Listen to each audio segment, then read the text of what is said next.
All right, so let's trim Nyla's nails. Hello, Nai-Nice.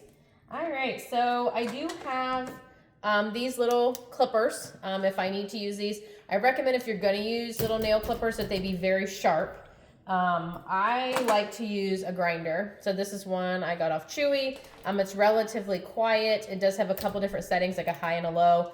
I like to use the high and just get after it. But if the nails are too long, if they have grown out a little bit, I will just kind of take something like this and cut the little excess off. But I try not to let that, happen. But every once in a while, the nails do get away from you. But I just, take the foot, pick it up, and simply just kind of work. I'm just going like this, like starting on the bottom of that little tip of the nail and working my way up. I know.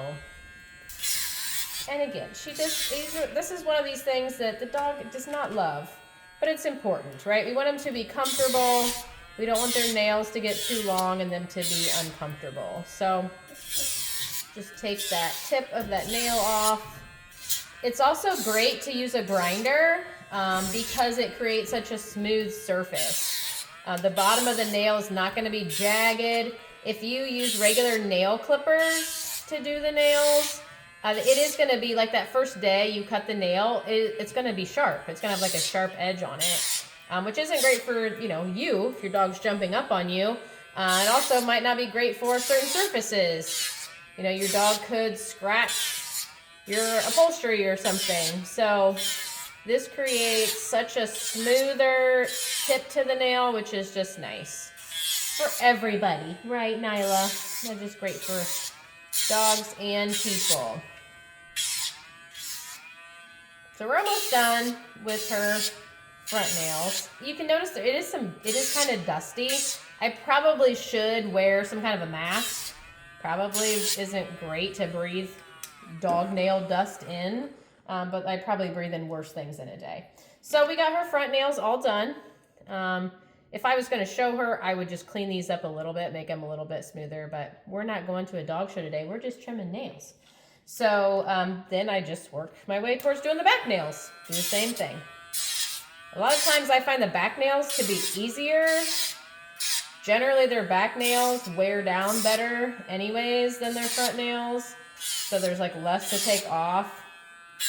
But the dogs tend to be a little easier to work with on their back nails than they are their front nails.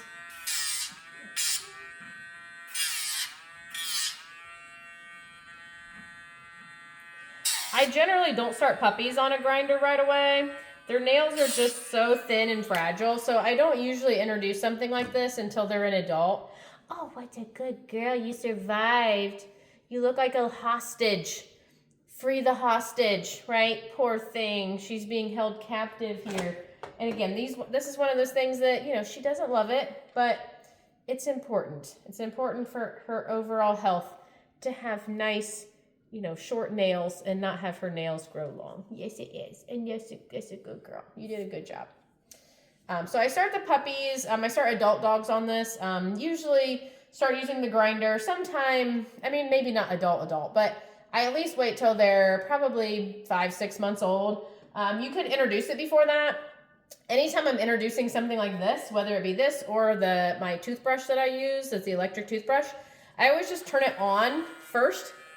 So if I was showing this to her for the first time, I would turn it on, not touch her with it, and just have it sitting here. I'm going to put this back on since she's still up here.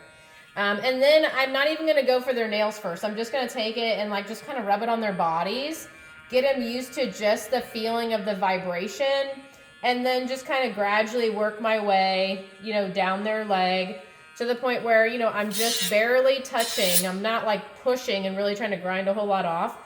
But the key here, this is the key, whenever you're doing this, toothbrushes, whatever, is you're going to end when you want, and you're going to end on a positive note. So right now I went back to doing her nails again, just to show you what, kind of how to do it. And she's kind of fighting me a little bit. I'm not going to end with her fighting me. I'm going to end, no, I know. Your nails are not too short, but it does start to get sensitive for the dog the longer you do it. So good girl. So we ended on a good one. She didn't fight me on that last nail, so it's a good place to stop.